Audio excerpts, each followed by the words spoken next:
Welcome back. This afternoon, early evening, in fact, around 6 o'clock, the Basic Education Department will announce the 2025 matric results. The Independent Examination Board has already announced a 98.3% pass rate. We're going to unpack the story in more detail in just a moment, but please do note the breaking news on the side of your screen there. The body of Thomas Sithole has now been found. The 17-year-old went missing after going on a boat cruise on the Vaal River with some friends. That happened last Friday. It was a bizarre story at the time as well because friends were only reportedly alerted to the fact that he was missing when they were getting quite close to shore. So that's a story we continue to track for you. Some heartbreaking news there for Thomas Sithole's family. All right, let's bring in Professor Mary Metcalfe now. Prof, as you help us try to unpack what is next now for these matriculants, life after matric exams, so to speak. Let's begin with the IEB results. It is a bit of a decline, but still wildly impressive, 98.3%. Well, the IEB results we anticipate being very high every year because they are serving a particular market, a particular section of society. So if you think about the way DBE categorizes schools into no fee paying and then fee paying at quintiles 4 and 5, these would be schools who are competing only with quintile 5. The parents who attend no-fee schools in the public sector would never afford private school fees. So it's a select group, and it's wonderful, and congratulations to those learners. But let's remember that of all of the learners receiving their National Senior Certificate results today, tomorrow, it's the IEB is only 2% of the whole. Yeah. If there wasn't an IEB, they would be in the quintile 5 of the DBE, and you would have a slight increase, but not significant. Yeah, but congratulations to them. That's very important context, Professor Metcalfe. 2% of all the matrics are contained in these IEB exam results. It is glaring, of course, as well, just as we focus again on the IEB results of 98.3%, that these are fees, schools with fees that are incredibly high and completely unaffordable for the bulk of our country. It's an interesting observation because within the IEB cohort, there's a range of schools. Many of those, as you say, they're historically elite schools, but increasingly, for example, you might have more and more new private schools writing those exams. And I think the growth in the IEB numbers, which is, insignificant but interesting, is because of more schools that aren't in the elite category, but still significant. Yeah.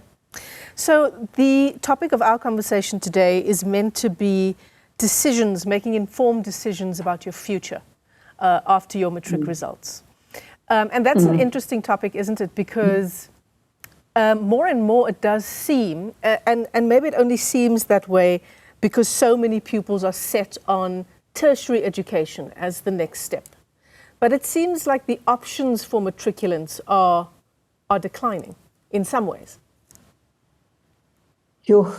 Well, perhaps, and I'm so glad you're asking these questions because I think it is critically important that we look at what should be and what is. So the learners that get their results tomorrow morning, they will receive, let's say, their results in one of 5 categories, okay? There would be the learners who proceed to a bachelor's degree, and that means that they've performed at a level at which they are judged to be ready for university. So we'll come back to them. Then you've got proceed to a certificate and proceed to a diploma. So that means that they've performed not well enough to be accepted into a university, but They may be able to go to a college, etc. Then you've got students who only pass the NSC. They don't actually get anything that says proceed, and that's usually a small category. And then, of course, there's the unfortunate ones who fail.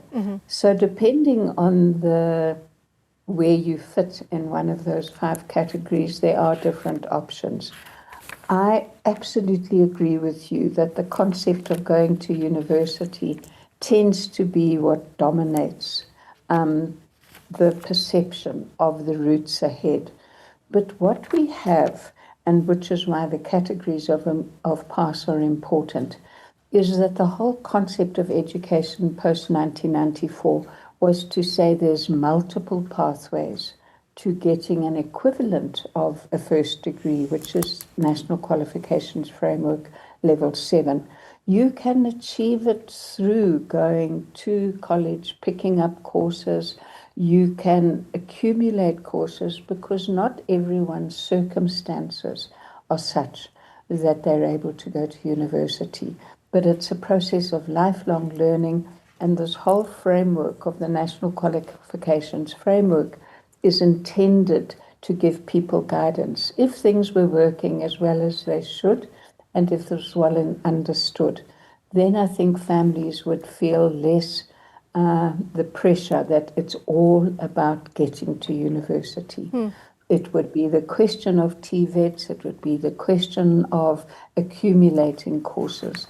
Then, as you say, the pressure on universities with increasing numbers of learners leaving school with a pass to bachelor's relative to the number of places in universities puts enormous pressure on universities. So there are options, and I believe that both DBE and DHET, Department of Higher Education and Training, and the Department of Basic Education need to do more to change the public perception that there's only one route. There's many, and we need to get them working better. Thank you, Michelle. Yeah, thanks, Prof. That's important context again. And this is why the issue of career guidance is so important, right? And I'm not talking about career guidance when you enter matric or even grade 11, but perhaps starting as early as possible in the early years of high school so that children can start to talk through the various issues. You know, I suppose for many of us, we only start to think about what we really want to do with our lives. Perhaps we decide to take a gap year after matric. That's one way of doing things. But perhaps just starting to talk through the processes of where my marks are at, what my interests are, and what I might want to do with my future. Well, I really like what you say about the early years of schooling, because one of the things that I'm very critical of the DBE I'm very critical of the DBE in regard to what they're doing in the lower years of high school. So what is intended in the general education phase, which goes from grade 4 to grade 9, is there is intended to be a general education certificate, which means that when you reach grade 9, you get a statement of how you've performed, so you get a sense of how you're doing relative to the rest of the school, the rest of the province, the rest of the country, and you can make decisions. For learners who drop out, it would mean after grade 9, after the period of compulsory education, they will have a certificate, something that's accredited within the National Qualifications Framework, that they can proceed to looking at the options within NQF, including TVET colleges, including workplace, inclusive skills training. So we need to stop thinking that everything is about the National Senior Certificate. Yeah. At the moment, it's the only accredited qualification, and that must change. Yeah, absolutely. And I think that's an important point to make as well as we wait for the Minister to make that announcement this evening on the matric results for 2025. There's been an appeal to parents to be supportive of their children no matter the outcome. And I think that's important to highlight. We're not minimizing the importance of the matric exams, but it certainly isn't the end of the line if you haven't achieved what you set out to do. Absolutely. I loved what Minister Kwahube said this morning when she spoke to the high-performing matrics, which is every one of you represents immense effort and often sacrifice by your families. Now, what families need to recognize now is that if you are disappointed and if there's a determination to, for example, achieve a bachelor pass or to make sure that you actually do get a pass at a different level, there's options for rewriting, there's options for improving. But more importantly, there are options for gaining experience, for registering for courses, for going to a TVET, and we need to understand the possibilities of the National Qualifications Framework much more in practical terms for families facing these decisions. Certainly. Professor Mary Metcalfe is an education expert. As always, Prof, a great pleasure talking to you as we build up to 6 o'clock this evening and that announcement by the Basic Education Department.